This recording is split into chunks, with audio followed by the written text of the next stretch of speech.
The next case, the Crown versus Mary Spoofkin. Ah, poor Mary. Poor Mary. Get into trouble. I The poor girl, I know it's a trouble. I know it's a shame. Did I not dare so? Silence.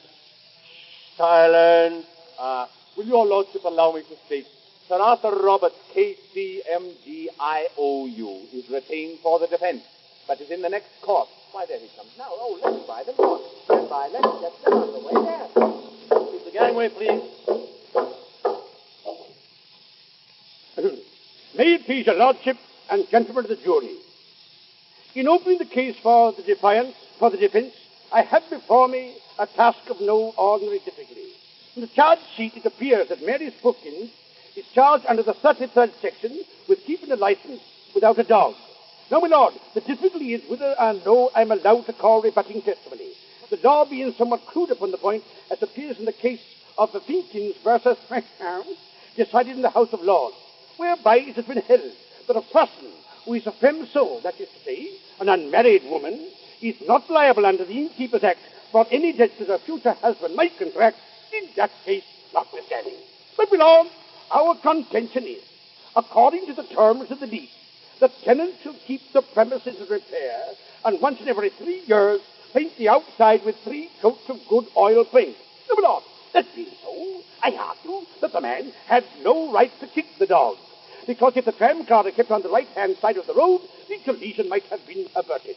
Then we have the evidence of the Trinity pilot, who states that when the ship was leaving the harbour, the captain should have been on the port tack, instead of which he was on the whiskey tack. Good Lord, it would be simply preposterous, nay, iniquitous, if such a verdict could go off, in order that we would prove the premises under which his action has been brought. Therefore, I say there is no case to go to the jury. If the case should go to the jury, then the case must of a necessity be returned empty. My lord, is this young woman to go forth into the world, branded and sodered, with this grave charge hanging over her head? I say no. Right is might, but might is not right. Remember, the quality of mercy is not praise. Remember, the 5th of November, I beg your pardon, my lord. Remember the famous words uttered by the great Napoleon on the occasion of the siege of Troy, when he made use of that remarkable Marconigram to the Russian General Curate Tommy Atkins.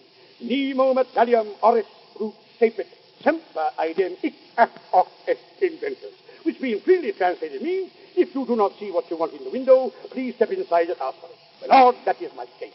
I ask you, if this young woman goes forth with her character and part, knowing it is just now, if that this means, that I, this therefore, or if her treasure means all, I this therefore, right, or by half, I, this arrow.